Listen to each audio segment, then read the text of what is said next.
అనంత కరుణామయుడు అపార కృపాశీలుడైన అల్లాహ్ పేరుతో ప్రారంభిస్తున్నాను. సూర్య అల్ ఫుర్ఖాన్ 2వ రుక్కు 23వ వివరణ. మూలంలోని అసలు పదాలు వాదన్ మస్ఊలా అన్నవి, అంటే అది నెరవేర్చాలని కోరదగిన వాగ్దానం అన్నమాట. ఇక్కడ ఒక ప్రశ్న తలెత్తవచ్చు. స్వర్గం లభిస్తుందన్న ఈ వాగ్దానమైన, నరకం గురించి ఈ హెచ్చరిక అయిన, ప్రళయాన్ని, పునరుద్ధానాన్ని, స్వర్గ నరకాలను మొదటే తిరస్కరించే వ్యక్తి విషయంలో ఎటువంటి ప్రభావం చూపగలవు? ఈ విధంగా చూస్తే ఇదొక అసందర్భపు వచనంగా గోచరిస్తుంది. కానీ కాస్త పరిశీలనగా చూస్తే ఈ విషయాన్ని సునాయాసంగా అర్థం కాగలదు. నేను ఒక మాటను నమ్మింపజేయాలని కోరుకోగా మరో వ్యక్తి దాన్ని నమ్మకపోవడానికే నిర్ణయించుకున్న పక్షంలో వాదోపవాదాలు ఒక విధంగా ఉంటాయి. కానీ అంగీకరించడమో అంగీకరించకపోవడమో చర్చనీయాంశం కాక, ఎదుటి వ్యక్తి ప్రయోజనానికి సంబంధించింది అన్నట్లుగా నేను మాట్లాడుతున్నట్లయితే సంబోధితుడు ఎంతటి మొండివాడైనా సరే ఒక్కసారైనా ఆలోచించడానికి బద్ధుడైపోతాడు. ప్రస్తుత వచన శైలి ఈ రెండవ కోవకు చెందినదే. ఇటువంటి సందర్భంలో స్వయంగా సంబోధిత వ్యక్తి తన ప్రయోజనం దృష్ట్యా ఇలా ఆలోచించడం తప్పదు. మరో జీవితం సంభవమని చెప్పేందుకు రుజువు లేకపోయినప్పటికీ అది సంభవం కాదనడానికి కూడా ఎటువంటి నిరూపణలు, ఆధారాలు లేవు. రెండూ సంభవమయ్యే అవకాశం ఉంది. ఒకవేళ మనం అనుకున్నట్లు మరో జీవితం లేకపోయినట్లయితే మనము చనిపోయి మట్టిలో కలిసిపోవలసిందే. పరలోకాన్ని నమ్మేవాడు అంతే. ఇలా జరిగిన పక్షంలో ఇరువురము సమానమే. కానీ ఒకవేళ ఈ వ్యక్తి చెప్పే మాటే నిజమైనట్లయితే నిశ్చయంగా మాకు మంచి జరగదు. ఈ విధంగా ఈ వచనాశైలి సంబోధితుని మంకుపట్టులో ఒక నెర్రబాసినట్లు చేయగలదు. ఇంకా ప్రళయం, పునరుద్ధానం, లెక్క చూడటం, స్వర్గ నరకాల సవివరమైన వర్ణన ముందుకొచ్చినప్పుడు, అది ఒకరు దాన్ని చూస్తూ ఉన్నట్లు ముందుకొచ్చినప్పుడు ఈ నెర్ర మరింత విశాలంగా తయారవుతుంది. మరిన్ని వివరాలకు చూడండి ఖురాన్ అవగాహనం సంపుటి 7 హామీమ్ అస్-సజ్దా 52 పాదసూచిక 69 అల్ అహకాఫ్ 10. ముందు వస్తున్న విషయం వల్ల స్వయంగానే వ్యక్తమవుతుంది. ఇక్కడ ఆరాధ్యులంటే విగ్రహాలు కావు, దైవదూతలు, ప్రవక్తలు, భక్తులు, అమరగతులు, సత్పురుషులు ఉద్దేశించబడ్డారు.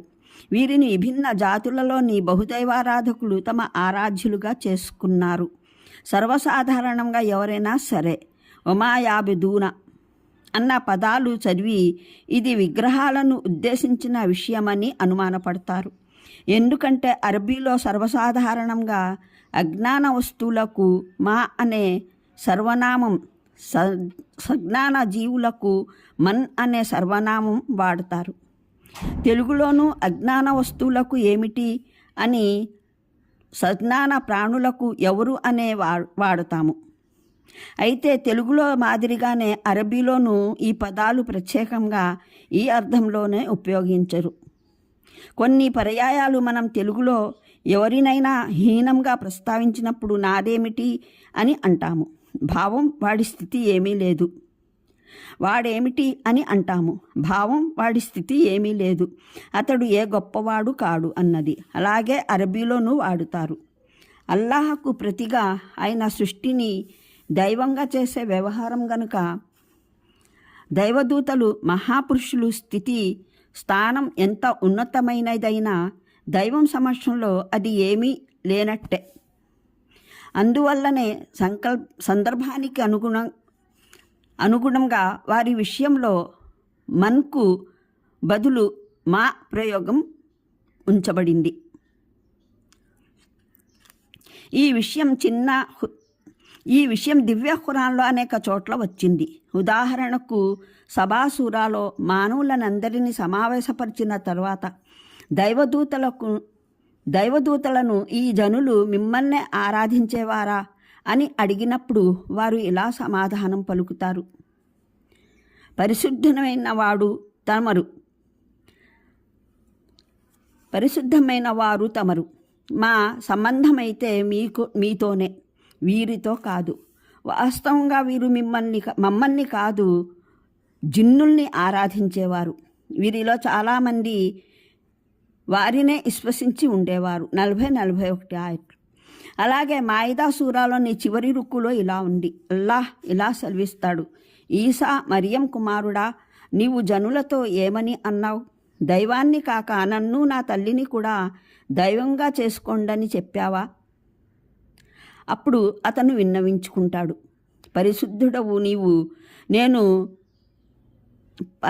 అధికారం లేని మాటను పలకడం నా పని కాదే. ఒకవేళ నేను అలాంటి మాట ఏదైనా పలికి ఉంటే మీకు తప్పక తెలిసి ఉండేది. నా ఆంతర్యంలో ఉన్నదేమిటో మీకు తెలుసు, కానీ మీలోని మాట ఏమిటో నేనెరుగను. మీరైతే సకల గోప్యమైన యథార్థాలు ఎరిగి ఉన్న జ్ఞానులు. మీరు ఆదేశించినదే తప్ప మరే విషయాన్ని నేను వారికి చెప్పలేదు. అంటే అల్లాహకు దాస్యం చెయ్యండి, ఆయన నాకు ప్రభువు మీకు ప్రభువే అని. అంటే వీరు సంకుచిత మనస్సులు, నీచమైన వారు. కృతజ్ఞులు అవ్వాలని వీరికి మీరు ఉపాధినిచ్చారు. వీరు తిని త్రాగి నమ్మక ద్రోహులైపోయారు. మీరు పంపిన ప్రవక్తలు చేసిన ఉపదేశాలన్నీ వీరు మర్చిపోయారు. అంటే ఈ మతం మీరు సత్యమైనదని భావిస్తూ ఉన్న మతం అప్పుడు పూర్తిగా నిరాధారమైనదిగా తేలుతుంది.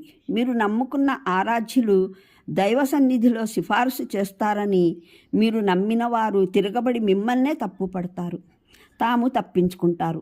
మీరు మీ ఆరాధ్యులను గురించి ఏర్పరచుకున్న విషయాలన్నీ స్వయంగా మీరు కల్పించుకున్నవే. వారిలో ఏ ఒక్కరునూ మీకు చెప్పలేదు తమను నమ్మమని, అయినా తమకు మొక్కుబడులు చెల్లించుకోవాలని, అయినా దైవ సన్నిధిలో తాము సిఫారసు చేసే బాధ్యత తీసుకుంటామని. అయినా ఇలాంటి ఏ ఒక్క మాటనైనా ఏ దైవదూతో మరో మహానీయుడో చెప్పినట్లు మీ వద్ద ఇక్కడ ఏ ఆధారము లేదు. పరలోకంలోనూ మీరు దాన్ని నిరూపించలేరు. వాస్తవానికి వారంతా స్వయంగా మీ కళ్ళ ముందరే ఈ మాటల్ని ఖండిస్తారు. మీరు మీ చెవులారా వారి ఖండనను వింటారు. ఇక్కడ అత్యాచారం అంటే వాస్తవికతపైన, సత్యతపైన అత్యాచారం అన్నమాట.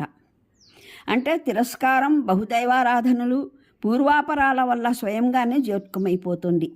ప్రవక్తను నమ్మని వారు, దైవం తప్ప ఇతరుల్ని ఆరాధ్యులుగా చేసుకునేవారు, పరలోకాన్ని తిరస్కరించేవారు అత్యాచారానికి పాల్పడుతున్నవారుగా పరిగణించబడుతున్నారని. ఇది మక్కా తిరస్కారులకు సమాధానం. వారు ఈయన ఎటువంటి దైవ సందేశహరుడండి, భోంచేస్తాడు, బజారుల్లో తిరుగుతాడు అని అభ్యంతరం వెలిపుచ్చుతారు. ఈ సందర్భంలో ఒక మాట గుర్తుంచుకోవాలి. మక్కా తిరస్కారులు హజరత్ నూహు, హజరత్ ఇబ్రాహీం, హజరత్ ఇస్మాయిల్, హజరత్ మూసా ఇంకా ఇతర ప్రవక్తలను ఎరుగడమే కాక వారి దైవదౌత్యాన్ని అంగీకరించేవారు. ఈ కారణంగా ఇలా సెలవీయబడింది. ఇంతకు మహానీయ మొహమ్మద్ విషయంలోనే ఈ సరికొత్త అభ్యంతరం ఎందుకు తెలుపుతున్నారు? ముందు కూడా అన్నం తినని, బజారుల్లో సంచరించని ప్రవక్త ఎవరు వచ్చారని. ఎంతో దూరం ఎందుకు? క్రైస్తవులు దైవ కుమారునిగా చేసి పెట్టిన మరియం సుతుడు ఈసా అలైహిస్సలాం కూడా ఇంజీల్ సువార్తల ప్రకారం అన్నము తినేవారు, బజారుల్లోనూ తిరిగేవారు కదా. ఈసా అలైహిస్సలాం ప్రతిమను సైతం మక్కా తిరస్కారులు కాబాలో ప్రతిష్ఠించి పెట్టారు. అంటే ప్రవక్తకు విశ్వసించిన వారికి తిరస్కారులు పరీక్ష, అలాగే తిరస్కారులకు దైవ ప్రవక్త విశ్వసించిన వారు పరీక్ష అన్నమాట. అనంత కరుణామయుడు, అపార కృపాశీలుడైన అల్లాహ్ పేరుతో ప్రారంభిస్తున్నాను. సూరా అల్ ఫుర్ఖాన్ 2వ రుక్కు 23వ వివరణ. మూలంలోని అసలు పదాలు వాదన్ మస్ఊలా అన్నవి. అంటే అది నెరవేర్చాలని కోరదగిన వాగ్దానం అన్నమాట. ఇక్కడ ఒక ప్రశ్న తలెత్తవచ్చు. స్వర్గం లభిస్తుందన్న ఈ వాగ్దానమైన, నరకం గురించి ఈ హెచ్చరిక అయినా, ప్రళయాన్ని, పునరుద్ధానాన్ని స్వర్గ నరకాలను మొదటే తిరస్కరించే వ్యక్తి విషయంలో ఎటువంటి ప్రభావం చూపగలవు? ఈ విధంగా చూస్తే ఇదొక అసందర్భపు వచనంగా గోచరిస్తుంది.